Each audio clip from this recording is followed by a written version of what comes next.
రేవంత్ రెడ్డి గారు ఫుల్ ఫ్రస్ట్రేషన్లో ఉన్నాడు అని అర్థమవుతుంది. ఫుల్ అంటే ఇక ఇప్పుడు 2.5 ఏండ్లల్లా వాళ్ళు చేసిందేంది, చెప్పిందేంది, ఏం జరుగుతుంది, ఏం జరగబోతోంది అనే దాని మీద ఘోరమైన ఫ్రస్ట్రేషన్లో ఉన్నాడు అనిపిస్తుంది. నిన్న ప్రజా ఆశీర్వాద సభ అని ఖమ్మంలో పెట్టిరు కదా, ఆయన మాట్లాడిన స్పీచ్ ఒక గంట సేపు స్పీచ్ ఉంటే మనకి చాలా క్లారిటీ వస్తుంది, చాలా ఇష్యూస్ మీద క్లారిటీ వస్తుంది. నిజానికి రేవంత్ రెడ్డి గారు కూడా క్లారిటీ వచ్చినట్టుంది. క్లారిటీ వచ్చిన తర్వాతే నిన్న ఆ మీటింగ్లో ఆ ఫ్రస్ట్రేషన్ కనిపించింది. ఒకసారేమో మొత్తం ఎప్పుడు ఎన్నికలు జరుగుతాయో తెలియదు, ఎప్పుడు ఎన్నికలు జరుగుతాయో తెలియని దానికి సర్వేలు ఎట్లా చేస్తారు అంటాడు. మళ్ళీ అదే మీటింగ్లో ఏమంటాడు అంటే ఇప్పటికిప్పుడు ఎన్నికలు జరిగితే ఎప్పుడు ఆ 2029లో ఎన్నికలు జరుగుతాయి అన్నారు చూసిరా, అగో అప్పుడు ఎన్నికలు జరిగితేనట మాకు ఓ ఘోరమైన సీట్లు వస్తాయి అన్నాడు. ఎన్నికలు 2029 డిసెంబర్లో జరగవు, 2028 డిసెంబర్లో జరగవు, 2029 మే జూన్ మాసంలో మన శాసనసభ ఎన్నికలు జరుగుతాయి. ఇది ఎట్లా తెలిసింది రేవంత్ రెడ్డి గారికి? ఇప్పుడు కేంద్రం డిసైడ్ చేస్తుంది. అది జమిలీ ఎన్నికలు చేయాలనే దానికో అది చాలా పెద్ద ప్రాసెస్. అంతా అందరు అభిప్రాయాలు తీసుకుంటారు, అదంతా జరుగుతుంది. అయినా సరే నేను కాన్ఫిడెంట్గా చెప్తున్నాను అంటాడు.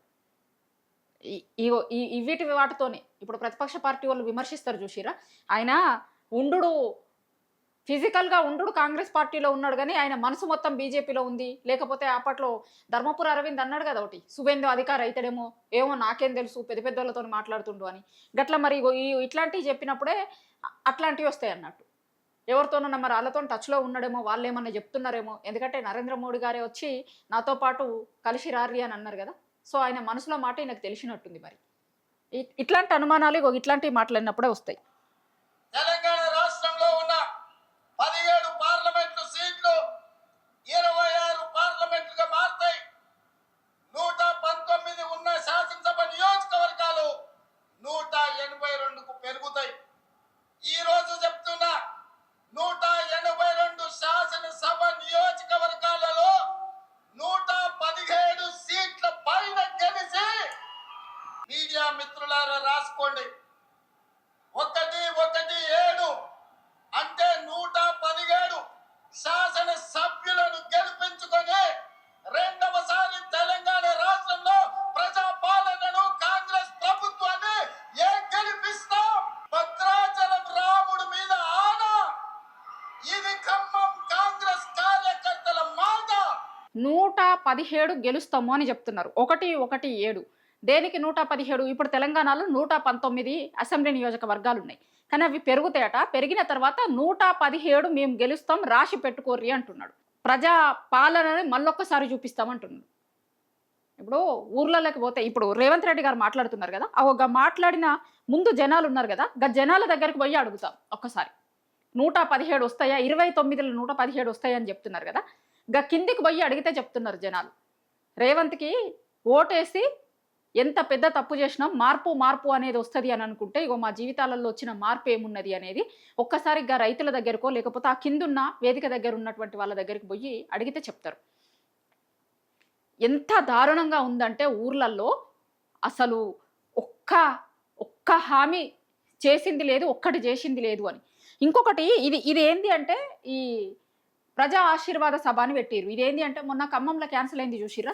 ఇప్పుడు రైతు భరోసా పైసలు వేస్తాము అని స్టార్ట్ చేసేదానికి ఒక బహిరంగ సభ పెట్టాలనుకున్నారు కదా ఖమ్మంలో.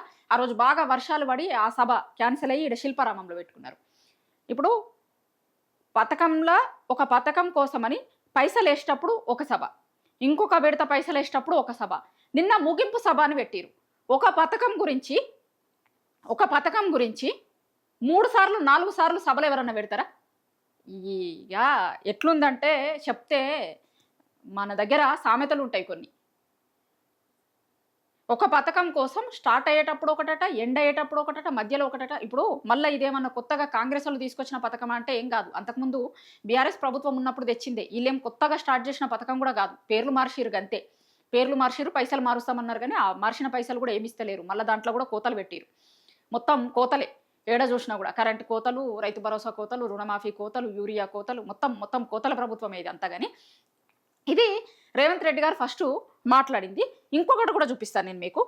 మళ్ళా ఇమీడియట్గా అదే సభలో ఏం మాట్లాడారు.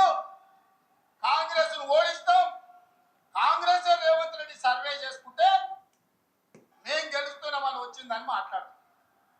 అన్నం తినేటోడు ఎవడన్నా ఎన్నికలు ఎన్నడు ఉంటాయో తెలియకుండా, ఎవడు పోటీ చేస్తాడో తెలియకుండా, ఏ రిజర్వేషన్ ఉంటుందో తెలియకుండా, ఎన్ని సీట్లు పెరుగుతాయో తెలియకుండా, ఎన్నికలలో ఏం చెప్తామో తెలియకుండా ఎన్నికల సర్వే చేసి ఎవడు గెలుస్తాడో నిర్ణయిస్తాడా?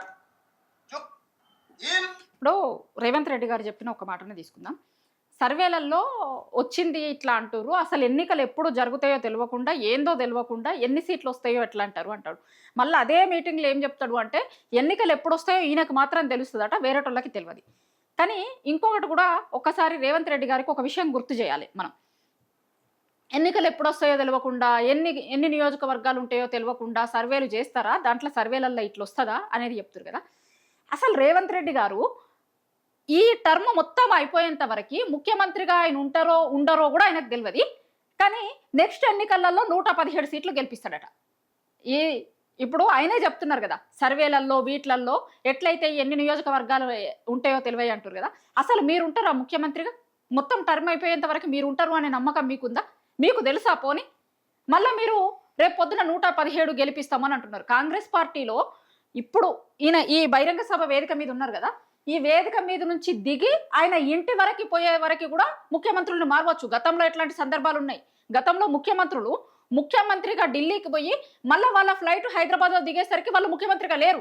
గతంలో అట్లాంటి సందర్భాలు ఉన్నాయి. ఇప్పుడు ముఖ్యమంత్రి గారు 29 ఎన్నికల గురించి మాట్లాడుతున్నారు కదా. 29 ఎన్నికల వరకే అసలు ఆయన ముఖ్యమంత్రిగా ఉంటాడా? వాళ్ళ హైకమాండ్ ఏమన్నా చేయొచ్చు, ఉండొచ్చు, ఉండకపోవచ్చు, ఉండొచ్చు కూడా, కానీ ఉండకపోవచ్చు కూడా. వాళ్ళ హైకమాండ్ అనుకుంటే ఒక్క నిమిషంలో ముఖ్యమంత్రి సీట్లలో నుంచి వాళ్ళని దించుతుంది, ఒక్క నిమిషంలో వేరేటోళ్ళని వాళ్ళు అనుకున్న వాళ్ళని ఎక్కిస్తుంది. మరి సర్వేలు చేసేటందుకు వాళ్ళకి ఎన్ని నియోజకవర్గాలు ఉంటాయో తెలియకుండా సర్వేలు చేసిరన్నప్పుడు ముఖ్యమంత్రి గారు మీరు అసలు ముఖ్యమంత్రిగా ఉంటారో లేదో కూడా తెలియనప్పుడు మీకు 117 స్థానాలు గెలిపిస్తాము అని చెప్పడానికి మీకున్నటువంటి అదెక్కడిది? ఇప్పుడు జనాలు కూడా అనుకుంటారు కదా, పక్క పార్టీ వాళ్ళని విమర్శిస్తున్నప్పుడు మన గురించి కూడా జనాలు ఏమనుకుంటారు అనేది కూడా ఒకసారి ఆలోచించుకోవాలి కదా. కానీ మొత్తానికి నిన్న ఆ బహిరంగ సభలో రేవంత్ రెడ్డి గారి ఫ్రస్ట్రేషన్ అయితే చాలా పీకులో కనిపించింది. దాంట్లో ఇంకా చాలా ఉండుంటాయి. ఇంతకుముందు నేను చెప్పినట్టు మరి మన ముఖ్యమంత్రి మార్పు ఉంటుంది అనేటువంటిది ఉందా, లేకపోతే మొత్తం 2.5 ఏళ్లలోనే ఇంకా 10 ఏళ్ళు కూడా కాంగ్రెస్ అధికారంలోకి రానంత కిందికి పోయింది అనేది అన్ని సర్వేలలో వాళ్ళకి.